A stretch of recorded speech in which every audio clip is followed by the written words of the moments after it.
ಹೆತ್ತ ತಾಯಿ ದೇವರಿಗೆ ಸಮಾನ ಅಂತ ಹೇಳ್ತಾರೆ. ಅಂತಹ ಹೆತ್ತ ತಾಯಿಯನ್ನೇ ಬಾಯ್ ಫ್ರೆಂಡ್ಗಾಗಿ ಇಲ್ಲೊಬ್ಬ ಮಗಳು ಚಟ್ಟ ಕಟ್ಟಿ ಪೊಲೀಸರ ಅತಿಥಿಯಾಗಿದ್ದಾಳೆ. ಯಾರಾಕೆ, ಯಾಕೆ ಹೀಗೆ ಮಾಡಿದ್ಲು, ಅದರ ಕಂಪ್ಲೀಟ್ ರಿಪೋರ್ಟ್ ನಿಮ್ಮ ಮುಂದೆ. ಅಪ್ರಾಪ್ತ ವಯಸ್ಸಲ್ಲಿ ಪ್ರೀತಿ ಪ್ರೇಮ, ಪ್ರೀತಿಯನ್ನ ಪ್ರಶ್ನಿಸಿದ್ದಕ್ಕೆ ಅಮ್ಮನ ಕೊಲೆ ಆರೋಪಿ ಮಗಳು ಸೇರಿ 5ರ ಬಂಧನ. ಸ್ನೇಹಿತರ ಜೊತೆ ಸೇರಿ ಹೆತ್ತಮ್ಮನ ಕೊಂದ ಮಗಳು. ಈ ಫೋಟೋದಲ್ಲಿರುವ ಮಹಿಳೆಯ ಹೆಸರು ನೇತ್ರಾವತಿ. 35 ವರ್ಷದ ಈಕೆ ತನ್ನ ಮಗಳ ಜೊತೆ ಉತ್ತರಹಳ್ಳಿಯ ಸರ್ಕಲ್ ಮಾರಮ್ಮ ದೇವಸ್ಥಾನದ 6ನೇ ಕ್ರಾಸ್ನಲ್ಲಿ ವಾಸವಾಗಿದ್ರು. ನೇತ್ರಾವತಿ ಫೈನಾನ್ಸ್ ಕಂಪನಿಯಲ್ಲಿ ಹೆಲ್ಪರ್ ಆಗಿ ಕೆಲಸ ಮಾಡುತ್ತಾ ತನ್ನ ಮಗಳನ್ನ ಓದಿಸಿ ದೊಡ್ಡ ಹುದ್ದೆಯಲ್ಲಿ ನೋಡಬೇಕು ಎಂದು ಕನಸನ್ನ ಕಟ್ಟಿಕೊಂಡಿದ್ಲು. ಆದರೆ ವಿಧಿಯಾಟವೇ ಬೇರೆಯಾಗಿತ್ತು. ತುತ್ತು ಕೊಟ್ಟೋಳಿಗಿಂತ ಮುತ್ತು ಕೊಡೋನೇ ಬೇಕು ಎಂದು ತಾಯಿಯನ್ನೇ ಕೊಂದು ಹಾಕಲಾಗಿದೆ. ಅಕ್ಟೋಬರ್ 25ರಂದು ನೇತ್ರಾವತಿ ಎಂಬ ಮಹಿಳೆ ನೇಣು ಬಿಗಿದ ಸ್ಥಿತಿಯಲ್ಲಿ ಶವ ಪತ್ತೆಯಾಗಿತ್ತು. ಪೊಲೀಸರು ಯುಡಿಆರ್ ಪ್ರಕರಣ ದಾಖಲಿಸಿ ತನಿಖೆ ಕೈಗೊಂಡಿದ್ದು, ಈ ವೇಳೆ ಇದು ಆತ್ಮಹತ್ಯೆಯಲ್ಲ, ಕೊಲೆ ಎಂಬುದು ಬೆಳಕಿಗೆ ಬಂದಿದೆ. ಅಲ್ಲದೆ ನೇತ್ರಾವತಿ ಕೊಲೆಗೆ ಕಾರಣವಾಗಿದ್ದು ತಾನೇ ಜನ್ಮ ಕೊಟ್ಟ ಮುದ್ದಿನ ಮಗಳು ಅನ್ನೋ ವಿಚಾರ ಪ್ರಕರಣದ ದಿಕ್ಕನ್ನೇ ಬದಲಿಸಿದೆ. ತನಿಖೆ ನಡೆಸಿದ ಪೊಲೀಸರಿಗೆ ಕಾದಿತ್ತು ಶಾಕ್. ಮಗಳಿದ್ದಾಗ ಮನೆಗೆ ಬರುತ್ತಿದ್ದ ಬಾಯ್ ಫ್ರೆಂಡ್, ಪೊಲೀಸರಿಗೆ ದೂರು ನೀಡುತ್ತೇನೆ ಎಂದಿದ್ದಕ್ಕೆ ಕೊಲೆ. ಅಪ್ರಾಪ್ತ ಮಗಳು, ಪ್ರಿಯಕರ ಹಾಗೂ ಸ್ನೇಹಿತರು ಸೇರಿ ತಾಯಿಯನ್ನ ಕೊಲೆ ಮಾಡಿದ ಪ್ರಕರಣದ ಜಾಡು ಹಿಡಿದು ಹೊರಟ ಪೊಲೀಸರಿಗೆ ತನಿಖೆ ವೇಳೆ ಆತಂಕಕಾರಿ ವಿಚಾರಗಳು ಬೆಳಕಿಗೆ ಬಂದಿವೆ. ಅಪ್ರಾಪ್ತ ಮಗಳ ಪ್ರೀತಿಗೆ ಅಡ್ಡಿಯಾಗಿರುವ ಮಲತಂದೆಯನ್ನ ಮುಗಿಸಿಬಿಡಬೇಕು ಎಂದು ಮೊದಲು ಪ್ಲಾನ್ ಮಾಡಿರುತ್ತಾರೆ.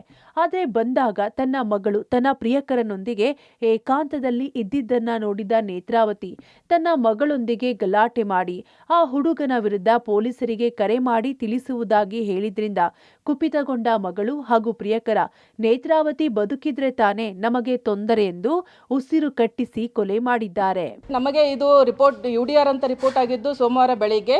ಬಟ್ ನಿನ್ನೆ ಸಾಯಂಕಾಲ ನಮಗೆ ಇದು ಒಂದು ಕೊಲೆ ಪ್ರಕರಣಕ್ಕೆ ಕನ್ವರ್ಟ್ ಆಗಿದೆ. ಹೀಗಾಗಿ ಸುಬ್ರಹ್ಮಣ್ಯ ಪೊಲೀಸ್ ಠಾಣೆಯಲ್ಲಿ ಒಂದು ಕೊಲೆ ಪ್ರಕರಣವನ್ನು ದಾಖಲಿಸಿ ತನಿಖೆ ಕೈಗೊಂಡಿರುತ್ತೆ. ಅಷ್ಟು ಜನ ನಮ್ಮ ಕಸ್ಟಡಿಯಲ್ಲಿದ್ದಾರೆ. ಟೋಟಲಿ 5 ಜನ. ಎಲ್ಲ ಮಕ್ಕಳನ್ನು ಕೂಡ ಕಾನೂನು ಸಂಘರ್ಷಕ್ಕೆ ಒಳಗಾದ ಮಕ್ಕಳನ್ನು ಇದ್ದಾರೆ. ಕೊಲೆ ವಿಚಾರ ತಿಳಿದು ಪೊಲೀಸರು ನಮ್ಮನ್ನ ಬಂಧಿಸಬಹುದೆಂದು ಪ್ಲಾನ್ ಮಾಡಿ ಸ್ಯಾರಿಯಿಂದ ಕತ್ತು ಬಿಗಿದು ಫ್ಯಾನಿಗೆ ಕಟ್ಟಿದ್ದಾರೆ. ನೋಡಿದವರು ನೇಣು ಬಿಗಿದುಕೊಂಡಿದ್ದಾಳೆಂದು ತಿಳಿದು ಪೊಲೀಸರಿಗೆ ಮಾಹಿತಿ ನೀಡಿದ್ದಾರೆ.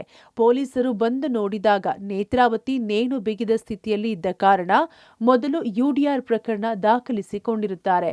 ಇಬ್ರು ಹುಡುಗರು ಓಡಾಡ್ತಾ ಇದ್ರು. ಯಾರಪ್ಪ ಅವರು ಅಂತ ಕೇಳ್ದ. ಅಣ್ಣ ನಮ್ಮೇನು ಅಕ್ರಮ ಮಕ್ಕಳು ಯಾರ ಸಂಬಂಧರು ಅಂತಂದರು. ನಾವು ಅದಕ್ಕೆ ಸುಮ್ಮನೆ ಆಮೇಲೆ ಅವ್ರು ಖಾಲಿ ಮಾಡೋಕ್ಕೂ ಹೇಳಿದ್ದು. ಖಾಲಿ ಮಾಡಿಬಿಟ್ರಿ ಅಂತ ಹೇಳಿದ್ರೆ ಈ 10ನೇ ತಾರೀಕು ಕೂಡ ಖಾಲಿ ಮಾಡ್ತೀನಿ ಅಂತ ಹೇಳಿದ್ರು. ಅದೇನೋ ನಮ್ಗೆ ಗೊತ್ತಿಲ್ಲ ಸರ್. ಏನು ಸೌಂಡು ಗಿೌಂಟಿಗೆ ಏನೂ ಇದ್ದಿಲ್ಲ ಸರ್. ನಾವು ಎಲ್ಲಿ ಸರ್ ನೋಡಿ ಕಾಡೇ ಇರ್ತೀವಿ ಅಷ್ಟೇ. ಮೇಲೆ ನಿಂತ್ಕೊಂಡು ಚೆನ್ನಾಗಿದ್ರು ಸರ್. ಮಗಳು ಚೆನ್ನಾಗಿ, ಮಗಳು ಹತ್ರ ನಾವೇನು ಮಾತಾಡ್ತಿರಲ್ಲ ಬಿಡಿ. ಚೆನ್ನಾಗಿದ್ರು ಪಾಪ. ಏನು ಗೊತ್ತಿಲ್ಲ ಸರ್, ಏನಾಯಿತು ವಿಷಯ ಗೊತ್ತಿಲ್ಲ. ಮಗಳು ತಾಯಿ ಅಂತ್ಯಕ್ರಿಯೆಗೂ ಬರದೇ ಇದ್ದ ಕಾರಣ ನೇತ್ರಾವತಿ ಸಹೋದರಿ ನೇತ್ರಾವತಿ ಮಗಳು ನಾಪತ್ತೆ ಆಗಿದ್ದಾಳೆಂದು ದೂರು ನೀಡಿದ್ರು. ಆರೋಪಿ ಅಪ್ರಾಪ್ತ ಯುವತಿಯ ಫೋನ್ ಸಿಡಿಆರ್ ಪರಿಶೀಲನೆ ಮಾಡಿದಾಗ ಬೇರೊಬ್ಬ ಯುವಕನ ಜೊತೆ ನಿರಂತರ ಸಂಪರ್ಕ ಇರುವ ವಿಚಾರ ಬೆಳಕಿಗೆ ಬಂದಿದ್ದೇ ತಡ ಪೊಲೀಸರಿಗೆ ಮಗಳ ಮೇಲೆ ಅನುಮಾನ ಹುಟ್ಟಿದೆ. ಮಗಳನ್ನ ವಶಕ್ಕೆ ಪಡೆದು ತನಿಖೆ ಮಾಡಿದಾಗ ತಾಯಿ ಕೊಲೆ ಬಗ್ಗೆ ಒಪ್ಪಿಕೊಂಡಿದ್ದಾರೆ. Nagesh, crime bureau, public TV, Bengaluru.